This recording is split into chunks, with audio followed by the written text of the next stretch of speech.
तो नमस्कार प्रिय छात्रों, तमाम छात्रों का ग्रामीण डिफेंस एकेडमी के डिजिटल प्लेटफॉर्म पर हार्दिक स्वागत है। नौजवान साथियों, पूर्व के भांति आज अपना ये 8वां एपिसोड है और तमाम छात्र जो भी जुड़े हैं सबका तहे दिल से शुक्रिया अदा। और आपसे मैं निवेदन करूंगा कि आप ग्रामीण डिफेंस एकेडमी के इस ऐप को भी डाउनलोड करोगे, चैनल को भी सब्सक्राइब करोगे, बेल आइकन को भी दबाओगे। और इवन देन की जो बच्चे पहली बार जुड़ रहे हैं उनसे मेरा निवेदन ये भी है कि वो चैनल को शेयर करेंगे और स्टेटस भी लगाएंगे। और जो पहली बार जुड़ रहे हैं उनको मैं जानकारी के लिए बता दूं कि ग्रामीण डिफेंस एकेडमी में एक्स और वाई ग्रुप के ऑफलाइन बैचेस भी स्टार्ट हो चुके हैं। और ये भी बात है कि 6 अप्रैल के बाद में भी काफ़ी ज़्यादा क्राउड आएगी, तो उन लोगों के लिए भी सेपरेट बैचेस का प्रावधान रहेगा।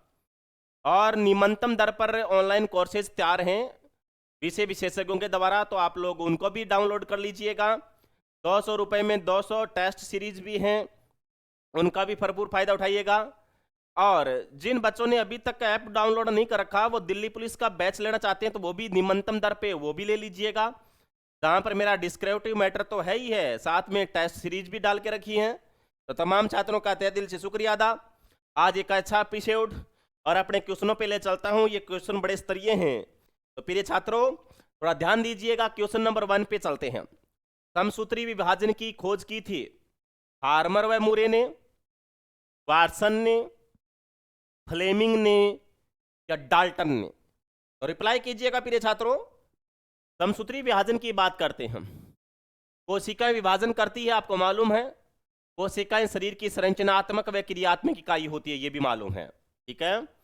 तो समसूत्री विभाजन की खोज किसने की थी? फार्मर व मूरे ने की थी, या वाटसन ने की थी, या फ्लेमिंग ने की थी, या डाल्टन ने की थी?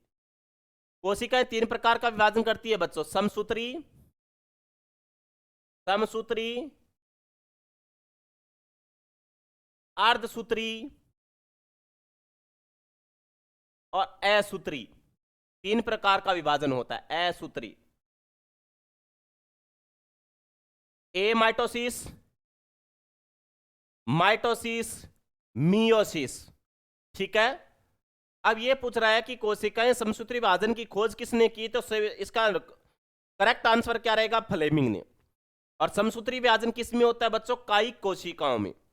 कायिक कोशिकाएं कौन सी होती हैं? बॉडी की जो कोशिकाएं होती हैं उनको कायिक कोशिकाओं के नाम से जानते हैं। कायिक कोशिका हमारे जो शरीर की कोशिकाएं होती हैं, आप छोटे बालक थे, छोटे से बड़े हो गए और बड़े हो गए और बड़े हो गए, और धीरे धीरे करते करते करते करते आप खूब सारे लंबे हो गए। आप दुबले पतले हो, धीरे धीरे आप मोटा हो गए, तो आप में कोशिकाएं कौन सा प्रकार का विभाजन करेंगी? तो समसूत्री। तो कायिक कोशिकाओं यानी बॉडी की कोशिकाओं में कौन सा विभाजन होता है? समसूत्री होता है। जबकि जनन कोशिकाओं में कौन सा होता है बच्चों? तो अर्धसूत्री होता है जनन कोशिकाओं में। और असूत्री विभाजन हमारे में नहीं होता, ये प्रोकैरियोट कोशिकाओं में होता है। प्रोकैरियोट कोशिकाएं कौन सी होती हैं? Mycoplasma, mycoplasma. अच्छे से देखो बच्चों, सारी जानकारी लेना बेहद जरूरी है। Mycoplasma, blue green algae, cyanobacteria, इनमें कौन सा विभाजन होता है? तो असूत्री होता है। और यूकैरियोट कोशिकाओं में कौन सा होता है बच्चों? तो समसूत्री व अर्धसूत्री। यूकैरियोट कोशिकाओं, यूकैरियोट कोशिकाओं में कौन सा विभाजन होता है? तो समसूत्री व अर्धसूत्री। समसूत्री विभाजन कायिक कोशिकाओं में होता है, जबकि जनन कोशिकाओं में अर्धसूत्री विभाजन होता है, ठीक है। समसूत्री विभाजन में एक मातृ कोशिका से 2 पुत्री कोशिकाएं बनती हैं, जबकि अर्धसूत्री विभाजन में एक मातृ कोशिका से 4 पुत्री कोशिकाएं बनती हैं। 4 पुत्री कोशिकाएं, ठीक है। और आपको मालूम है कि समसूत्री विभाजन में पुत्री कोशिका में आनुवंशिक पदार्थ अपनी मातृ कोशिका के समान होगा, जबकि इनमें पुत्री कोशिकाओं में आनुवंशिक पदार्थ अपनी मातृ कोशिका से आधा होगा, ठीक है। तो ये अंतर थे। मैं कह रहा हूं कि कोशिकाएं कितने प्रकार का विभाजन करती है, तो आपने संज्ञान में लिया कि कोशिकाएं 3 प्रकार का विभाजन करती है, amitosis, mitosis, meiosis. Amitosis, mitosis, meiosis. असूत्री विभाजन प्रोकैरियोट कोशिकाओं में होता है, जबकि समसूत्री व अर्धसूत्री दोनों यूकेरियोट कोशिकाओं में होता है। अब यूकेरियोट कोशिकाएं कौन सी हैं? तमाम विकसित पादप, तमाम विकसित पादप व प्राणी, विकसित पादप व प्राणी क्या होते हैं बच्चों? प्राणी क्या होते हैं? यूकेरियोट कोशिकाएं होती हैं। और असूत्री ये प्रोकैरियोट कोशिकाओं में होता है। प्रोकैरियोट कोशिकाएं कौन सी होती हैं? माइकोप्लाज्मा, नीलहरी शैवाल, साइनोबैक्टीरिया। उनमें कौन सा विभाजन होता है? असूत्री होता है। अब प्रश्न ये है कि समसूत्री विभाजन के बारे में किसने बताया था? तो जवाब रहेगा फ्लेमिंग ने। ये बात है कि समसूत्री विभाजन किस में होता है? काई कोशिकाओं में होता है। इसकी खोज किसने की थी? फ्लेमिंग ने की थी। काई कोशिकाओं का मतलब क्या हुआ? बॉडी वाली कोशिकाएं। और यह समसूत्री विभाजन किसके लिए आवश्यक होता है बच्चों? ये शरीर की मरम्मत के लिए होता है, वर्दी के लिए होता है। घाव भरने में सहायक है। घाव भरने में सहायक कौन सा विभाजन होता है? तो समसूत्री। जनन के लिए कौन सा आवश्यक होता है? तो अर्धसूत्री। घाव भरने की बात करते हैं, घाव की बात करते हैं। आपके घाव हो गया तो घाव के अगल बगल वाली कोशिकाएं 2 से 4, 4 से 8, 8 से 16, 16 से 32, 32, 64 ऐसे बनती रहेंगी तो वो घाव भर जाता है। और आपको ये भी मालूम है कि घाव भरने के लिए विटामिन सी की भूमिका होती है। कौन सा? Vitamin C. ठीक है ना, याद रखना है आप लोगों को। तो ये बातें थी। क्वेश्चन नंबर 2 पे ले चलता हूं प्रिय छात्रों कि केंद्र के विभाजन को क्या कहते हैं? Prophase, nucleophase, karyokinesis, anaphase. केंद्र के विभाजन को कैरियोकाइनेसिस कहते हैं। क्या कहते हैं बच्चों? कैरियोकाइनेसिस। ध्यान करना, कोई भी कोशिका है बच्चों, ये कोई कोशिका है, उस कोशिका के अंदर केंद्रक होता है। और ध्यान करना कि कोई भी कोशिका जब विभाजन करेगी, प्यार से समझा रहा हूं आप लोगों को, तो पहले उसके केंद्रक का विभाजन होता है। एक केंद्रक के क्या बनते हैं? 2 केंद्रक बनते हैं। क्या लॉजिक? और केंद्र के विभाजन को कैरियोकाइनेसिस कहते हैं, जबकि कोशिका द्रव्य के विभाजन को साइटोकाइनेसिस कहा जाता है। क्या कहता है? साइटोकाइनेसिस। ठीक है, यह है कोशिका द्रव्य। इसमें जो लिक्विड पदार्थ है ना, उसको मैं क्या कहूंगा भी? कोशिका द्रव्य कहूंगा। पहले किसका विभाजन होता है? तो केंद्रक का विभाजन होता है। और उसके बाद में किसका विभाजन होगा? कोशिका द्रव्य का विभाजन होगा। किसी भी कोशिका के अंदर मुखिया कौन होता है? केंद्रक होता है। और केंद्रक की खोज किसने की थी बच्चों? रॉबर्ट ब्राउन ने की थी। किसने की थी? रॉबर्ट ब्राउन ने। क्या लॉजिक? रॉबर्ट ब्राउन ने की थी। केंद्र के विभाजन को कैरियोकाइनेसिस कहते हैं, जबकि कोशिका द्रव्य के विभाजन को साइटोकाइनेसिस कहा जाता है। कोई भी चीज की बात करें तो मुख्य चीज का पहले बंटवारा होता है। मान के चलो कोई कोचिंग है, कोचिंग के अंदर 2 स्टार टीचर हैं और 8 टीचर हैं, वो एवरेज टीचर हैं। आपको मालूम है पहले जब कोचिंग का बंटवारा होने की बात आएगी या एक कोचिंग से 2 कोचिंग बनेगी, जाहिर सी बात है, प्रकृति का रूल है। सीकर की बात करूं तो यहाँ पहले शुरुआत में एक कोचिंग रही होगी, 1 से 2 बन गई, 2 से 4 बन गई, 8 बन गई, अब तो 100 से ज्यादा ही कोचिंग हो चुकी है। तो पहले वो जो मेन टीचर है उनका बंटवारा होता है, वो अलग होते हैं। और किसी भी कोचिंग के अंदर की बात करें, किसी भी चीज की बात करें, पहले की चीज का विभाजन होगा मुख्य चीज का। और किसी भी कोशिका में मुख्य कौन होता है? केंद्रक होता है। तो केंद्र के विभाजन को क्या कहते हैं? कैरियोकाइनेसिस कहते हैं। ठीक है, क्वेश्चन नंबर 3 पे ले चलता हूं प्रिय छात्रों। अर्धसूत्री विभाजन की खोज की थी कॉर्टन ने, मूरे ने, कॉलिकर ने, फार्मर व मूरे ने। वाह, अभी मैंने बताया था कि समसूत्री विभाजन की खोज किसने की थी? तो फ्लेमिंग ने की थी। समसूत्री विभाजन की खोज किसने की थी बच्चों? फ्लेमिंग ने। फ्लेमिंग ने की थी। ठीक है जी, लो जी, फ्लेमिंग ने की थी। परंतु मैं कह रहा हूं अर्धसूत्री विभाजन की खोज किसने की थी? फार्मर व मूरे ने की थी। आर्मर व मूरे ने, बहुत अच्छा क्वेश्चन है, बहुत बार आता है ये। आगे वाले की बात करते हैं कि ऑक्सीजनित रक्त उपस्थित होता है बाएं आलिंद में, दाएं आलिंद में, महाशिरा में, दाएं नीले में। अब ये क्या चीज है बच्चों, प्यार से सुनोगे कि मैं कह रहा हूं कि ऑक्सीजनित रक्त उपस्थित होता है। ऑक्सीजनित का मतलब शुद्ध रक्त, जाहिर सी बात है, शुद्ध रक्त, प्योर ब्लड। मैं आपको पहले भी बता चुका हूं, हालांकि मैं हल्का सा रिपीट कर रहा हूं, रफ डायग्राम बना रहा हूं। इस टाइप की स्ट्रक्चर होती है हमारी। थोड़ा सा ज्यादा घुमा दिया मैंने, वो इतना तो नहीं घुमाना चाहिए था। चलो जी, ऐसा, ठीक है, ये लो जी, ये लो जी, ये लो जी, ऐसे ऐसे ऐसे ऐसे, ठीक है। ये स्ट्रक्चर होती है, मैं बड़े तौर पे बता देता हूं। ऐसे ऊपर में होते हैं आलिंद और नीचे में होते हैं नीले, लेफ्ट और राइट। उल्टा बनता है डायग्राम हमेशा। ये कौन सा है बच्चों, तो ये है बायां आलिंद, बायां आलिंद। ये लो जी, ये है दायां आलिंद, दायां आलिंद। ये लो जी, ये है आपका दायां नीले, दायां नीले। ये है बच्चों बायां नीले, क्योंकि आपको मालूम है कि हृदय में ऊपरी हिस्से आलिंद होते हैं जबकि निचले हिस्से नीले होते हैं। सबको मालूम है ये बात, ऊपर के आलिंद और निचले नीले होते हैं। अब यहां होते हैं बच्चों फेफड़े, और फेफड़ों क्या करते हैं, रक्त में ऑक्सीजन मिला करके लेके आते हैं। फेफड़े क्या करते हैं, हीमोग्लोबिन में ऑक्सीजन मिलाने का काम करते हैं, ठीक है। ये मान के चलो हीमोग्लोबिन है और इसमें ऑक्सीजन मिला दी, किसने, फेफड़ों ने। फिर यहां से रक्त कहां जाएगा प्रिय छात्रों, बाएं आलिंद में।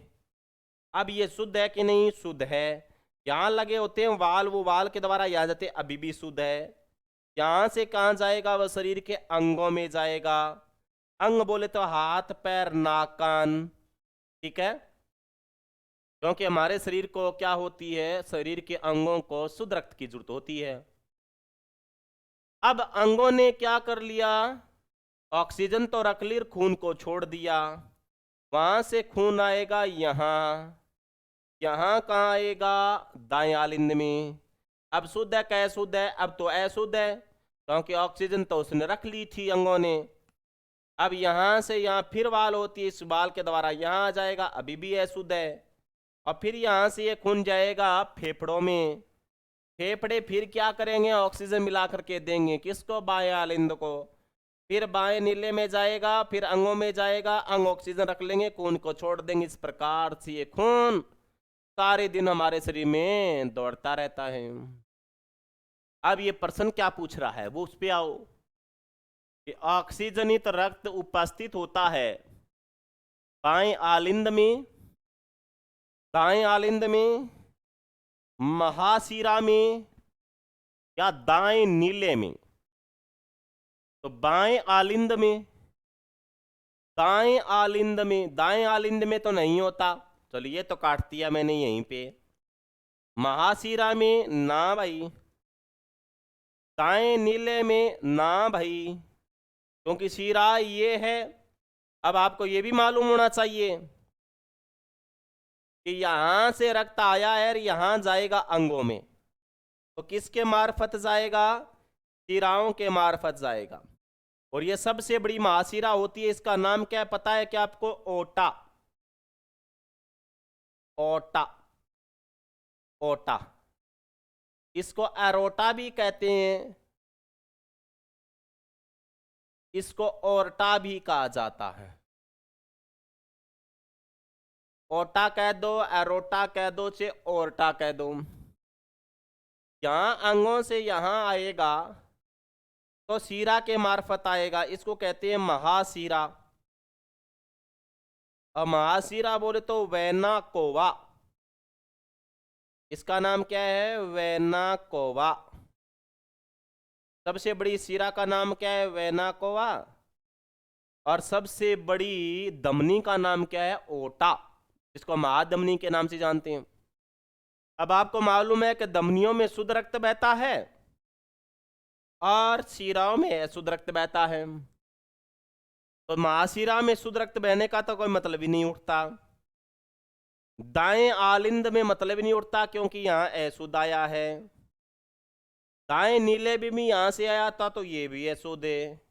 तो बाएं आलिंद में कैसा है? यहाँ कैसा है? यहाँ शुद्ध रक्त है। ये रक्त अभी भी शुद्ध है, शुद्ध है, शुद्ध है। यहाँ भी शुद्ध है, यहाँ भी शुद्ध है, यहाँ भी शुद्ध है, यहाँ तक शुद्ध है, यहाँ तक शुद्ध है ये। ठीक है, तो कुल मिलाकर के सही आंसर क्या हुआ? बाईं आलिंद में। बहुत अच्छा क्वेश्चन, प्यार से समझाया है मैंने आपको। आगे क्वेश्चन नंबर 5 पे आइएगा।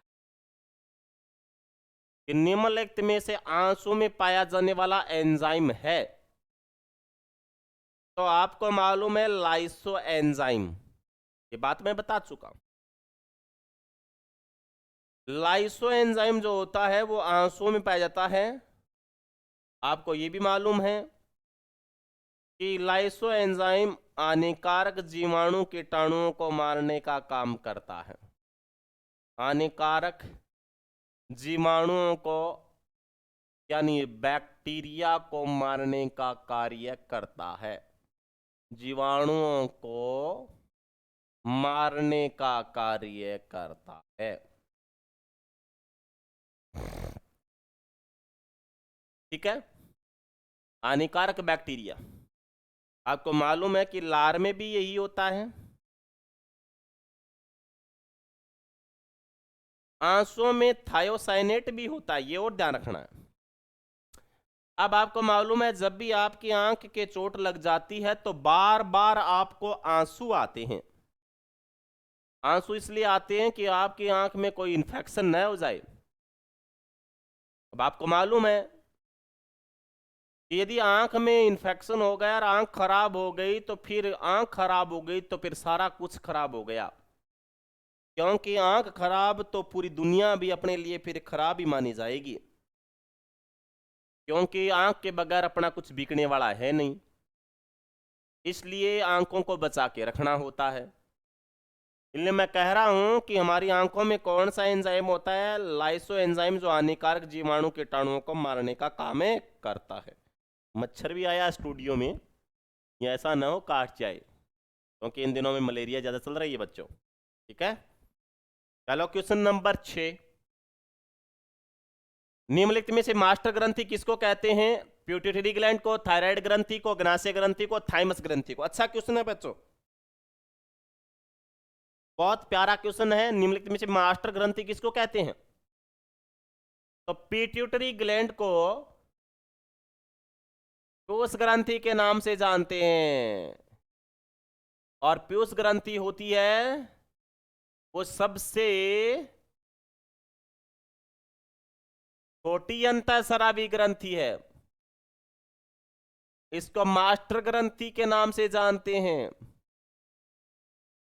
मटर के दाने के आकार की होती है, गुलाबी रंग की होती है, 0.5 ग्राम की होती है। बैंड ऑफ ऑर्केस्ट्रा के नाम से भी जानते हैं, बैंड ऑफ ऑर्केस्ट्रा के नाम से भी जाना जाता है। सबसे छोटी अंतःस्रावी ग्रंथि कौन सी होती है? पिट्यूटरी ग्लैंड यानी पीयूष ग्रंथि। मास्टर ग्रंथि के नाम से जानते हैं। मटर के दाने के आकार की होती है, गुलाबी रंग की होती है, 0.5 ग्राम की होती है, बैंड ऑफ ऑर्केस्ट्रा के नाम से जाना जाता है। अगर मस्तिष्क में होती है प्रिय छात्रों यहां, ठीक है। बैंड ऑफ ऑर्केस्ट्रा इसलिए कहते हैं कि जब तक यह ग्रंथि काम नहीं करती तब तक अन्य ग्रंथियां काम नहीं करती। अन्य ग्रंथियां कौन कौन सी है? थायराइड ग्रंथि है, अग्नाशय ग्रंथि है, थाइमस ग्रंथि है, पीनियल ग्रंथि है, एडनी ग्रंथि है, इत्यादि इत्यादि ग्रंथियां हैं। क्योंकि सारा काम इस पे टिका हुआ है। जैसे बैंड बाजे में जो एक मुख्य होता है वो बैंड मास्टर होता है, तुर्री बजाने वाला, पंपी पंपी। जब तक वो तुर्री स्टार्ट नहीं करता तब तक वो लाइन में खड़े, बराबर में जो खड़े होते हैं बैंड वाले, वो तब तक काम नहीं करते जब तक वो आदेश नहीं करता, क्योंकि मुखिया वो है। उसी प्रकार से एज वेल इसको कैप्टन कह दो तो भी कोई हर्ज नहीं है। तो ये क्या है बच्चों? प्यूटिटरी ग्रंथि होती है, उसको मास्टर ग्रंथि के नाम से जानते हैं। थायराइड ग्रंथि आपको मालूम है ये एच आकृति की होती है, गले में होती है, गले में होती है। और कौन सा हार्मोन छोड़ती है? थायरोक्सिन। अग्नाशय ग्रंथि आपको मालूम है सबसे बड़ी मिश्रित प्रकार की ग्रंथि है।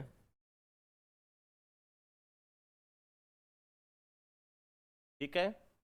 और थाइमस ग्रंथि होती है ना, वो बच्चों हृदय के पास होती है, हृदय के पास।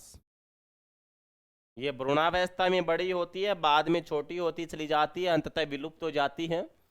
और इस थाइमस ग्रंथि का विलुप्त होना बुढ़ापे की प्राथमिक निशानी है। कईयों की जल्दी नष्ट हो जाती है, कईयों की थोड़ी रुक के खत्म होती है। तो जो लोग भरपूर जवानी में बूढ़े जैसे दिखाई देते हैं, इसका मतलब उनकी थाइमस ग्रंथि चली गई। ध्यान रखना ये बात, ठीक है। तो थाइमस ग्रंथि, ठीक है, ये आपके समझ में आई गया सारा सौदा। अब बात है क्वेश्चन नंबर 7 पे ले चलता हूं। करो या मरो हार्मोन किसको कहते हैं? बहुत अच्छी तरह से मैंने पहले भी बताया था, फिर क्लियर कर दे रहा हूं कि एड्रिनलिन हार्मोन को करो या मरो हार्मोन कहते हैं। इस हार्मोन को, अच्छा, ये निकलता कहां से है? एड्रिनल ग्रंथि से। अब एक बात और सुननी पड़ेगी, मैं अच्छे से क्लियर करूंगा कि एड्रिनल ग्रंथि जो होती है उसके कोर्टेक्स भाग से निकलता है या फिर मेडुला भाग से? तो दिमाग में रखना है मेडुला भाग से, मेडुला पार्ट से एक हार्मोन निकलता है, उसका नाम क्या है? एड्रिनलिन।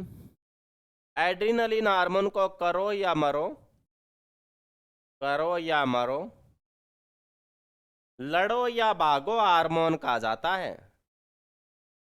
लड़ो या भागो हार्मोन कहा जाता है। इसको 3F हार्मोन भी कहते हैं। 3F का मतलब पहले किसी चीज का भय आएगा, फिर आप फाइट करोगे, फिर ना पार पड़ेगी तो फ्लाइट कर जाओगे। समझ में आया? पहले किसी चीज का भय आएगा, फिर फाइट करोगे और फिर फ्लाइट करोगे, अतः इसको 3F हार्मोन भी कहते हैं। आपको तो ये भी मालूम है कि एड्रिनल ग्रंथि को कोरस ग्रंथि के नाम से या संकटकालीन ग्रंथि के नाम से, संकटकालीन या संकट मोचक ग्रंथि के नाम से भी जानते हैं। मैं एक लाइन के साथ साथ आपको कई चीजें बता रहा हूं बच्चों, ताकि आप लोग बड़े प्यार से शिद्दत के साथ में इन चीजों को क्लियर करो। कोरस का मतलब 4S, शुगर, साल्ट, ट्रेस और सेक्स। इन सब के लिए कौन सी ग्रंथि उत्तरदायी होती है? तो आपका जवाब सीधा सीधा क्या है बच्चों? एड्रिनल ग्रंथि। ये बात है, यानी एक चीज में मैंने कई चीज बता दी आपको।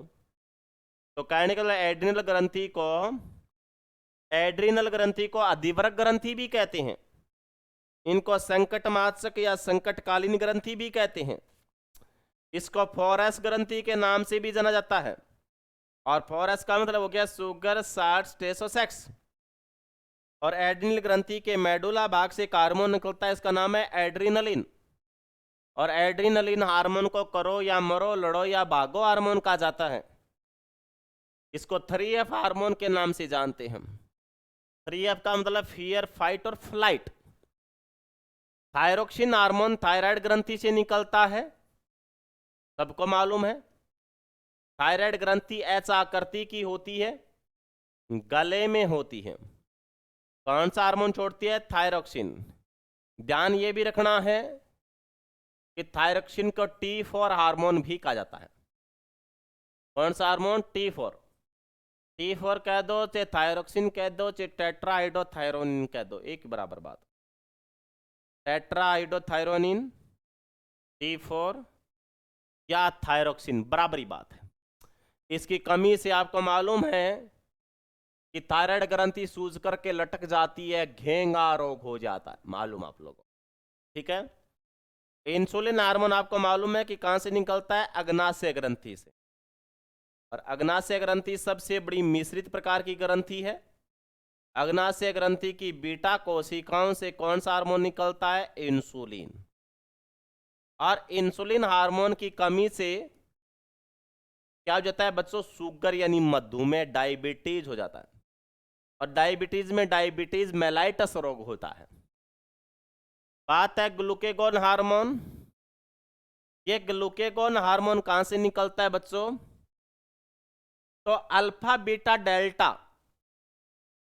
तीन प्रकार का क्या होती हैं? कोशिकाएं होती हैं अग्नाशय में, अल्फा, बीटा और डेल्टा। अल्फा से एक हार्मोन निकलता है, उसको नाम क्या है? ग्लूकेगॉन हार्मोन, ठीक है ना, जो ग्लूकोज को ग्लाइकोज में बदलता है।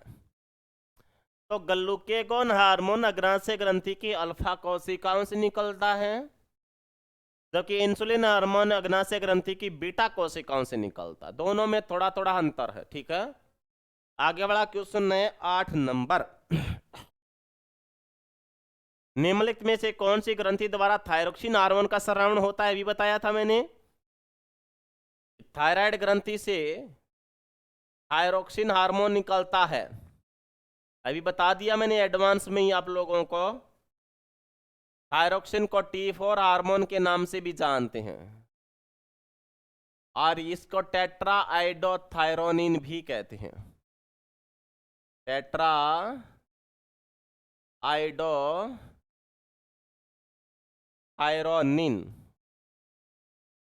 इस नाम से भी जाना जाता है। अब ध्यान करना बच्चों, प्रश्न आता है यहां से, निम्न में से थायरोक्सिन हार्मोन है T1 है या T2 है या T3 है या T4 है? तो शाब्दिक अर्थ क्या रहेगा? T4 है।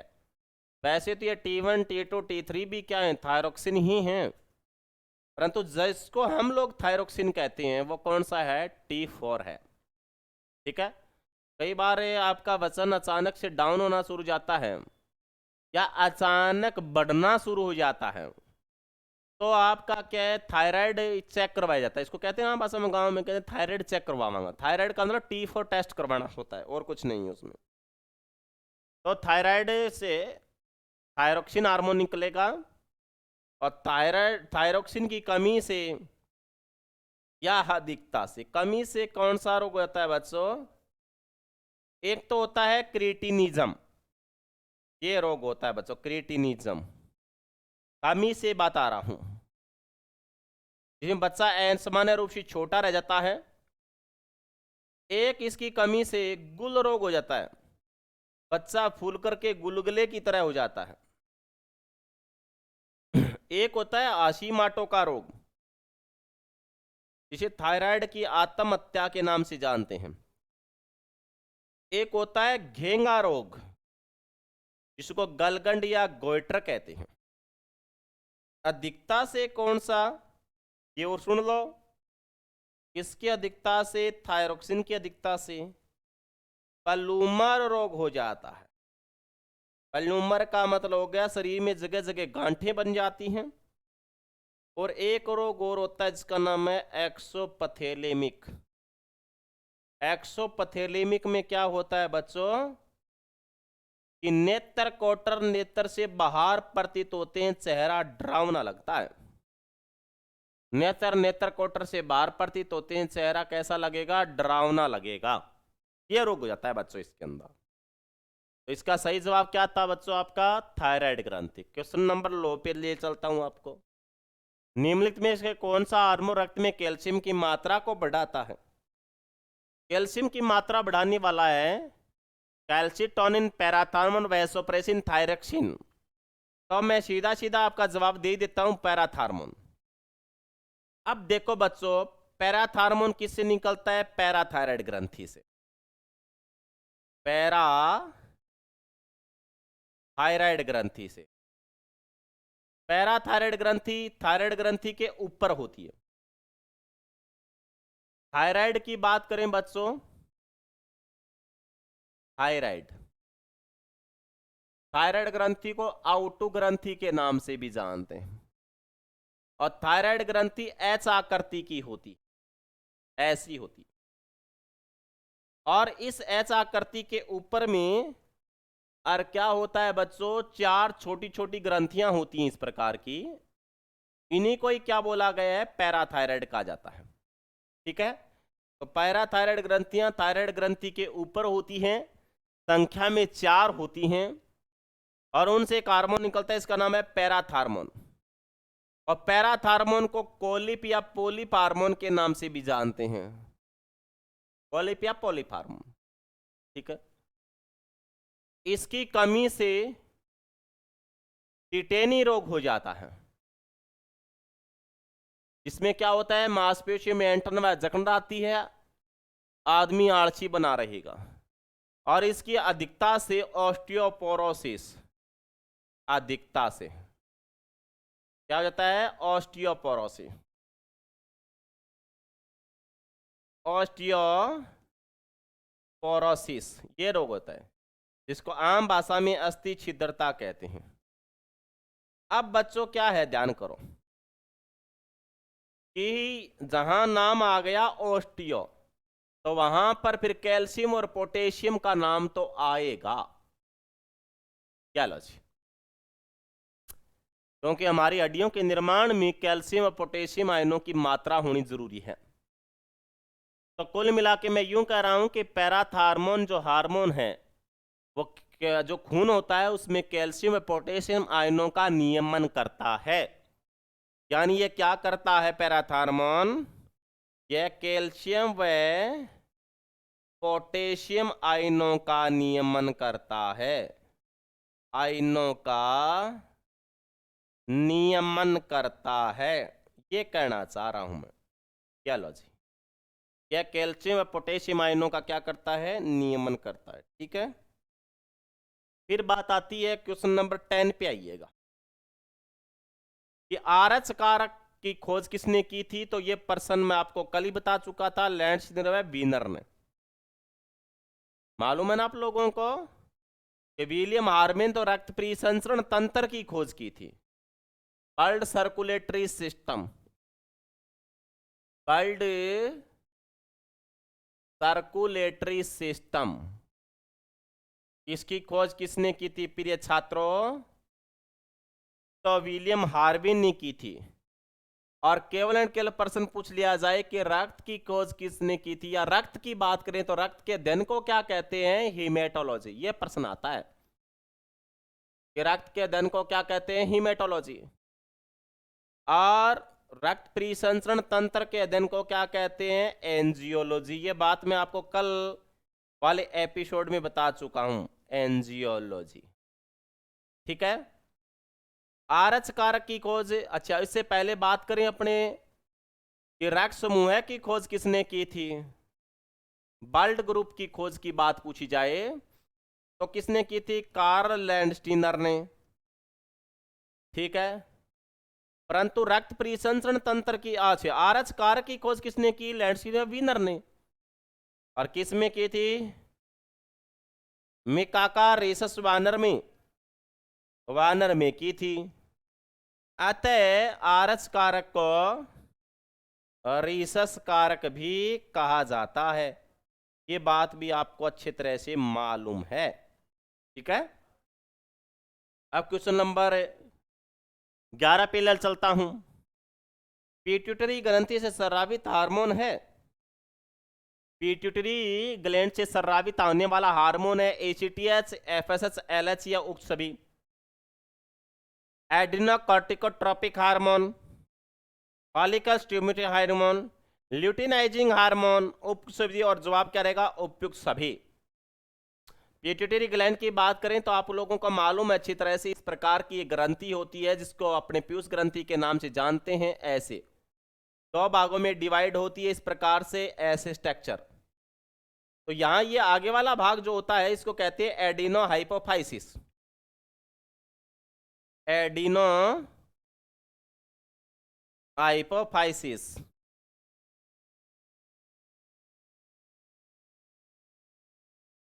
और ये है न्यूरो हाइपोफाइसिस।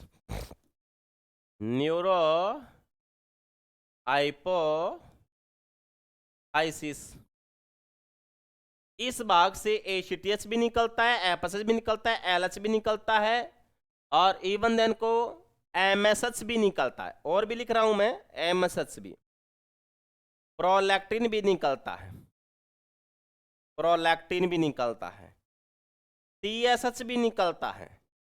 यानी इस भाग से एसीटीएच भी, एफएसएच भी, एलएच भी, प्रोलैक्टिन, टीएसएच, एमएसएच।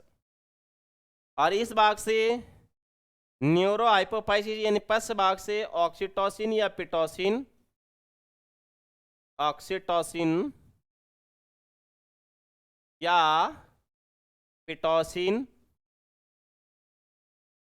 और एक और था एडीएच या वेसोप्रेसिन। अब देख लो थोड़ा सा, एसीटीएच हार्मोन का पूरा नाम क्या बोल रहा हूं मैं? एडिनोकॉर्टिकोट्रोपिक हार्मोन। एफएसएच का मतलब है फॉलिकल स्टिमुलेटिंग हार्मोन।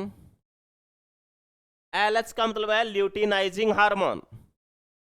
एमएसएच का मतलब होता है बच्चों मेलानोसाइट स्टिमुलेटिंग हार्मोन। और टीएसएच का मतलब होता है थायराइड स्टिमुलेटिंग हार्मोन। तो ये मैं कह रहा हूं पिट्यूटरी ग्रंथि से निकलने वाले सारे ही हार्मोन हैं। ये क्या करता है? एड्रिनल ग्रंथि की सामान्य वृद्धि को और उनसे निकलने वाले हार्मोनों को नियंत्रित करता है। ये क्या करता है? मादाओं के अंदर पुट्टिकाओं का निर्माण करता है जिसमें अंडाणु बनते हैं। ये ल्यूटिनाइजिंग हार्मोन क्या है?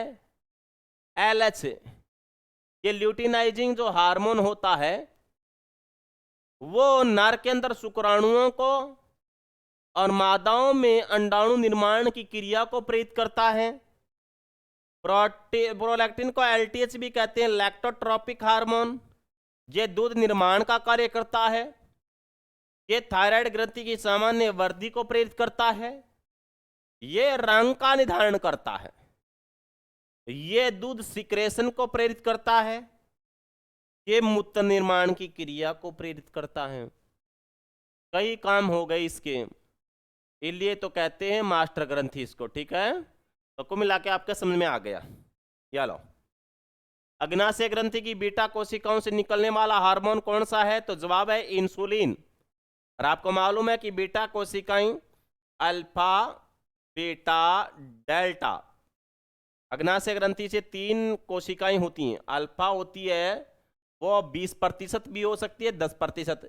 ये 70% होती हैं, ये 10% होती हैं। ये कम ज्यादा ऊपर नीचे हो सकती हैं। तो बीटा कोशिकाओं से कौन सा हार्मोन निकलता है बच्चों? इंसुलिन। और इंसुलिन की कमी से डायबिटीज हो जाता है, इसकी अधिकता से हृदय रोग, सदमा लग जाता है, मालूम है ना? तो कुल मिलाकर के यहां से प्रश्न आता है। और ग्लूकेगॉन हार्मोन मैंने बताया था, इससे निकलता है। अल्फा कोशिकाओं से कौन सा निकलता है? ग्लूकेगॉन। ग्लूकेगॉन जो ग्लूकोज को ग्लाइकोज में बदलता है, वसा के विखंडन को प्रेरित करता है। बीटा कोशिकाओं से इंसुलिन निकलता है, आपको मालूम है। और डेल्टा से सोमेटोस्टेटिन हार्मोन निकलता है। सोमेटोस्टेटिन हार्मोन निकलता है जो भोजन के समांगीकरण की अवधि को बढ़ाता है। भोजन के समांगीकरण की अवधि को बढ़ाता है। समांगीकरण की अवधि को बढ़ाएगा, या लॉज। ठीक है, अवधि बढ़ाता है। क्लियर? ग्लूकेगॉन क्या करता है? ग्लूकोज को ग्लाइकोज में बदलता है। ग्लूकोज को ग्लाइकोज में बदलता है और वसा के विखंडन को प्रेरित करता है। ठीक है, अब है क्वेश्चन नंबर 13 पे चलो। स्त्री में अंडे का निर्माण होता है, अंडाशय में होता है, अंडवाहिनी में होता है, गर्भग्रीवा में होता है, वेजाइना में होता है। तो आपको मालूम अंडाशय में, ओवरी में होता है। और अंडाशय को बात करें तो अंडाशय यानी ओवरी मादाओं का प्राथमिक लैंगिक अंग है। मादाओं का प्राथमिक लैंगिक अंग किसको बोला गया बच्चों? तो अंडाशय को।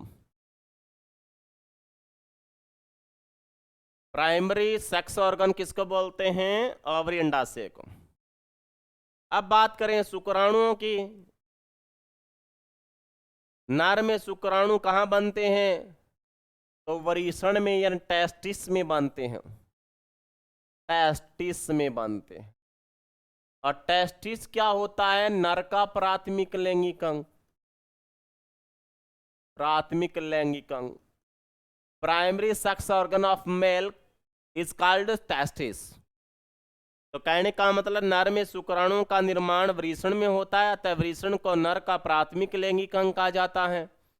मादाओं के अंदर क्या होता है कि ओवरी में, अंडाशय में क्या बनते हैं? अंडाणु बनते हैं। अतः मादाओं का प्राथमिक लैंगिक अंग किसको बोला गया है? अंडाशय को बोला गया। ठीक है, क्वेश्चन नंबर 14 पे ले चलता हूं। स्त्रियों में स्रावित मादा सेक्स हार्मोन है एस्ट्रोजन व प्रोजेस्टेरोन, एस्ट्रोजन व टेस्टोस्टेरोन, प्रोजेस्टेरोन व टेस्टोस्टेरोन, एस्ट्रोजन, प्रोजेस्टेरोन व टेस्टोस्टेरोन। इतना तो मालूम है आप लोगों को कि टेस्टोस्टेरोन हार्मोन नर के गौण लैंगिक लक्षणों के लिए उत्तरदायी होता है। गौण लैंगिक लक्षण, नर के गौण लैंगिक लक्षण क्या होते हैं? जैसे दाढ़ी मूंछों का आना, दाढ़ी मूंछों का आना, आवाज का भारी होना, आवाज का भारी होना। इवन देन की बात करें तो भाई कंधों का चौड़ा होना, कंधों का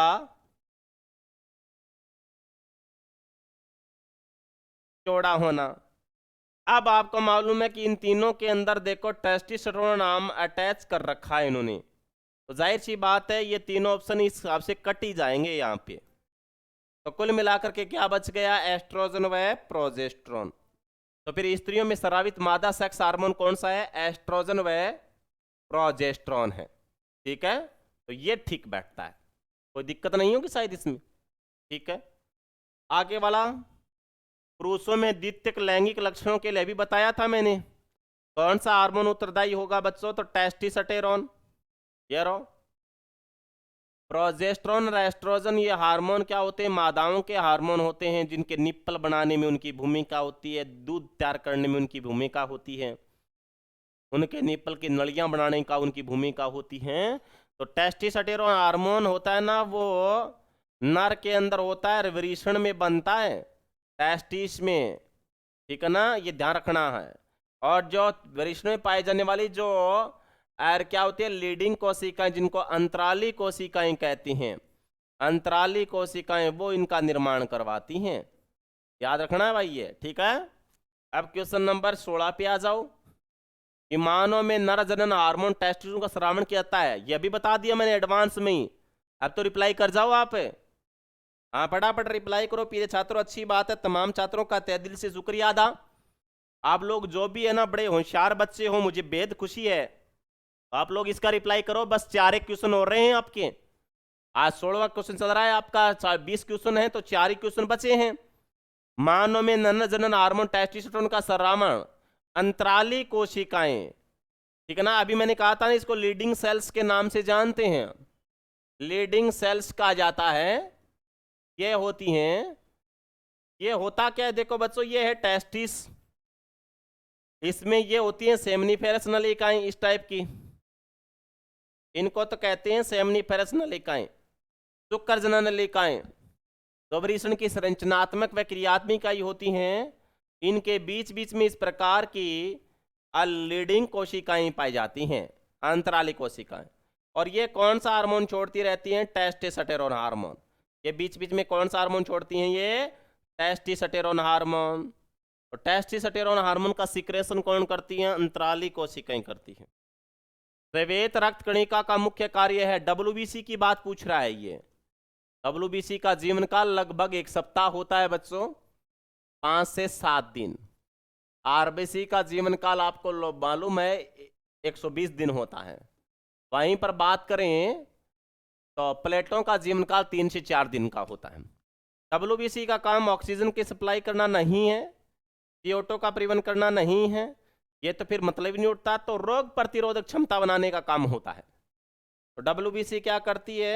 इम्यूनिटी पावर बढ़ाती है, रोग प्रतिरोधक क्षमता बनाए रखने का कार्य करती है। श्वेत रक्त कणिका का मुख्य कार्य क्या है बच्चों? रोग प्रतिरोधक क्षमता प्रदान करना। ठीक है, ये लो जी। मनुष्य में कितनी जोड़ी कपाल तंत्रिकाएं पाई जाती हैं? कपाल तंत्रिकाओं की बात हो रही है बच्चों, तो सही जवाब इसका है 12 जोड़ी। कपाल में हड्डियों की संख्या कितनी होती है? तो 8, याद रखना है। कपाल के अंदर जो ये होता है ना कपाल, इस भाग को कपाल कहते हैं स्कल। तो इसके अंदर हड्डियों की संख्या तो 8 होती है, और इनके अंदर तंत्रिकाओं की बात करें तो 12 जोड़ी होती है। कितनी होती है बच्चों? 12 जोड़ी। और आपको ये भी मालूम है कि पसलियों की संख्या कितनी होती है? 12 जोड़ी होती है। और कपाली तंत्रिकाओं की संख्या भी कितनी होती है? 12 जोड़ी होती है, याद रखना है। ठीक है, आपने कभी जाने अनजाने में वेग से ट्राइजेमाइनल एब्डोसेंस ये नाम सुन रखे होंगे। तो कहने का मतलब एब्डोसेंस होती है वो चेहरे में होती है, ट्राइजेमाइनल होती है वो हार्ट में होती है, और ये वेगस होती है वो हृदय में होती है। तो कहने का मतलब मैं कुल मिला के कह रहा हूं कि मनुष्य में कितनी जोड़ी कपाल तंत्रिकाएं? तो 12 जोड़ी होगी, और कपाल में हड्डियों की संख्या 8 होती है। आगे, लैंगरेंस के द्वीप समूह उपस्थित होते हैं, तो ये जवाब रहेगा आपका अग्नाशय में। अब ध्यान करना, अग्नाशय जो ग्रंथि होती है बच्चों, ये ग्रंथि है, मान के चलो अग्नाशय ग्रंथि। इसके अंदर इस टाइप की जो स्ट्रक्चर होती है, क्या लो जी, इन्हें लैंगरेंस के द्वीप कहा जाता है। ये है आपकी अग्नाशय ग्रंथि, और इसके अंदर ये क्या है? लैंगरेंस के द्वीप है। और लैंगरेंस के द्वीप का निर्माण 3 प्रकार की कोशिकाओं से होता है, अल्फा, बीटा, डेल्टा, ये है। और इसमें एसिनाई भी पाई जाती हैं, ये और ध्यान रखना है। तो मैं यूं कहूंगा कि अपने अग्नाशय ग्रंथि का निर्माण लैंगरेंस की दीपिकाओं व एसिनाई से मिलकर बना होता है। बीच बीच में क्या होती है? एसिनाई भी पाई जाती हैं। एसिनाई होती है वो बहिस्रावी की तरह कार्य करती हैं, जबकि लैंगरेंस की दीपिकाओं से स्रावित ये हार्मोन्स होते हैं वो अंतःस्रावी की तरह काम करते हैं। तभी तो क्या है कि अग्नाशय ग्रंथि को मिश्रित प्रकार की ग्रंथि कहा जाता है। तो कुल मिलाकर के आपके ये भी समझ में आया और ये भी समझ में आया। और इनमें वो 3 प्रकार की जो कोशिकाएं होती हैं, अल्फा, बीटा, डेल्टा, वो आपको मालूम है कि अल्फा होती है वो 10% होती है, ग्लूकेगॉन हार्मोन छोड़ती हैं। बीटा जो होती है प्रिय छात्रों वह इंसुलिन हार्मोन छोड़ती हैं। डेल्टा जो होती हैं वो सोमेटोस्टेटिन हार्मोन का सिक्रेशन करती हैं। तो कुल मिलाकर के आपके ये क्लियर हो गया। क्वेश्चन नंबर आप 20 पे ले चलता हूं, आपका लास्ट एंड फाइनल क्वेश्चन बहुत अच्छा है। लाल रक्त कणिकाओं का जीवन काल होता है, यानी आरबीसी का जीवन काल 1000 दिन का होता है, 120 दिन का होता है, या 200 दिन का होता है, या 500 दिन का होता है। तो आरबीसी का जीवन काल 120 दिन का होता है। तमाम छात्रों को अच्छी तरह से मालूम है आरबीसी का जीवन काल कितना होता है बच्चों? 120 दिन का। अच्छा, अभी मैंने बताया था कि डब्ल्यूबीसी का जीवन काल कितना होता है, तो 1 सप्ताह है। 1 सप्ताह बोल दो, चाहे आप 5 से 7 दिन बोल दो, ये भी चलेगा। और आपको बताया प्लेटों का जीवन काल कितना होता है, तो 3 से 4 दिन का होता है। और आरबीसी का जीवन काल 120 दिन। आरबीसी का काम क्या होता है? रक्त का निर्माण करना होता है, अपने ऑक्सीजन लेवल को मेंटेन करना होता है। डब्ल्यूबीसी का काम क्या होता है प्रिय छात्रों? रोग प्रतिरोधक क्षमता बनाए रखना होता है। और बात करें प्लेटों का, तो प्लेटें क्या है? रक्त का थक्का बनाने का काम करती है। तो तीनों काम आप लोगों के समझ में आ गया, जीवन काल भी समझ में आ गया। तो कुल मिला के प्रिय छात्रों ये था आपका आज का सेशन, जिसमें आप लोगों ने 20 क्वेश्चन बहुत बखूबी अच्छे तरह से किए। तमाम छात्र जो भी जुड़े हैं सबका तहे दिल से शुक्रिया अदा। आपसे मैं एक गुजारिश जरूर करूंगा कि आप लोग रेगुलर मेरे साथ बने रहोगे, और जिन बच्चों ने अभी तक एक्स और वाई ग्रुप के लिए जो तैयारी करना चाह रहे हैं, जिन्होंने अभी तक कोई ऐप वगैरह नहीं खरीद रखा, उन छात्रों से मेरा बड़ा विनम्र निवेदन है कि वो तुरंत प्रभाव से ग्रामीण डिफेंस एकेडमी सीकर के ऐप को डाउनलोड कर लीजिएगा, जहां एक्स और वाई ग्रुप के लिए अलग अलग कोर्सेज आपके सामने रखे हुए हैं और निम्नतम प्राइस पे हैं, और गुणवत्तापूर्वक आपके कंटेंट तैयार किया गया है। राजस्थान की टॉप फैकल्टी जो एक्स और वाई ग्रुप में पढ़ाती रही है, और मैं आपको यकीन दिलाना चाहूंगा, यदि आपने ग्रामीण डिफेंस एकेडमी के ऐप को डाउनलोड करके यदि कोर्स परचेज किया और घर पे अच्छे से आपने स्टडी किया, तो सुनिश्चित है कि आप सिलेक्शन ले ही जाओगे। और फिर भी आप लोग कहोगे जी भी ऑनलाइन से तो बात बढ़ने वाली नहीं है, हम तो ऑफलाइन क्लास लेना चाहते हैं, तो तमाम छात्र तुरंत प्रभाव से यहाँ सीकर में आकर के, क्योंकि बैच स्टार्ट कर दिए गए हैं, और आप ग्रामीण डिफेंस एकेडमी के ऑफलाइन बैच को ज्वाइन कर लें। और 6 अप्रैल के बाद में जैसे 12वीं क्लास के पेपर हो जाएंगे, उसके बाद में काफ़ी ज़्यादा भीड़ आएगी। तो मैं आपको जानकारी के लिए बता दूं कि ऊपर में नंबर हैं अपने, ये डायरेक्टर महोदय के भी हैं और अपने मैनेजमेंट के भी हैं। कम से कम आप लोग उन पर रजिस्ट्रेशन जरूर करवा दें, क्योंकि आप लोग यदि फ़ोन करके उनको इतला कर दोगे तो आपके सीट वैकेंट रख दी जाएगी। नहीं तो क्या है कि यहाँ पर थोड़ा सा बैठने में दिक्कत होती है, क्योंकि क्राउड बहुत अधिक आती है।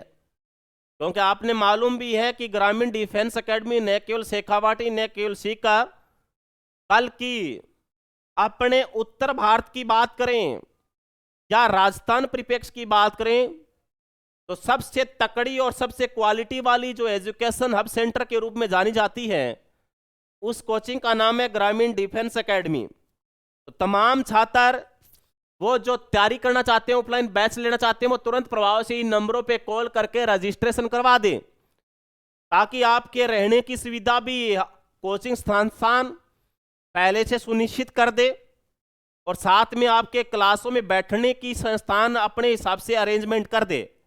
कई दफ़ा क्या होता है कि जब स्टूडेंट अचानक ज़्यादा आते हैं तो टेंट में क्लास लगनी पड़ती है, और टेंट में क्लास लगाते हैं तो इस कंडीशन में क्या होती है, भीड़ ज़्यादा होती है, तो वहाँ थोड़ा सा गर्मी का एहसास होता है। इसलिए आप लोगों से मेरा नंबर निवेदन है कि जो बच्चे अभी तक जिन्होंने रजिस्ट्रेशन नहीं करवाया, वो पहले रजिस्ट्रेशन करवा दे फ़ोन कॉल करके। ऐप जिन्होंने डाउनलोड नहीं कर रखा, वो तुरंत प्रभाव से ऐप डाउनलोड कर ले, उच्च क्वालिटी की क्लासें देख ले। और जो बच्चे दिल्ली पुलिस का कोर्स अभी तक कहीं से परचेज नहीं किया, वो मेरे द्वारा तैयार किया गया पूरा का पूरा कोर्स ग्रामीण डिफेंस एकेडमी के ऐप पे पड़ा है, तो वो भी ज्वाइन कर ले। और जिन छात्रों को अगर टेस्ट सीरीज ज्वाइन करनी है, तो 200 टेस्ट सीरीज हैं बच्चों, 200, और मात्र कितने रुपए में, मात्र 200 रुपए में वो तुरंत प्रभाव से टेस्ट सीरीज भी ज्वाइन कर लें। तो छोटे छोटे रास्तों से होकर के आप लोगों को सिलेक्शन के लिए गुजरना पड़ेगा। तेंदुलकर को भी रणजी खेलना पड़ता था, तो आपको भी ये टेस्ट सीरीज ज्वाइन करनी पड़ेगी, ऐप भी डाउनलोड करनी पड़ेगी, क्लासें भी लेनी पड़ेगी, लाइब्रेरी भी ज्वाइन करनी पड़ेगी। इस प्रकार के प्रोसीजर से गुजरना पड़ता है प्रिय छात्रों। तमाम छात्र जो भी जुड़े, जाते जाते वीडियो को लाइक कर देना, बेल आइकन को जरूर दबा देना। जिन लोगों ने पहली बार चैनल से जुड़े, सब्सक्राइब कर देना और शेयर करना ना भूलिएगा। एक अच्छे एपिसोड के साथ में मैं फिर कल हाजिर हो जाऊंगा, तब तक मुझे जाने की इजाजत देनी पड़ेगी। नमस्कार, धन्यवाद।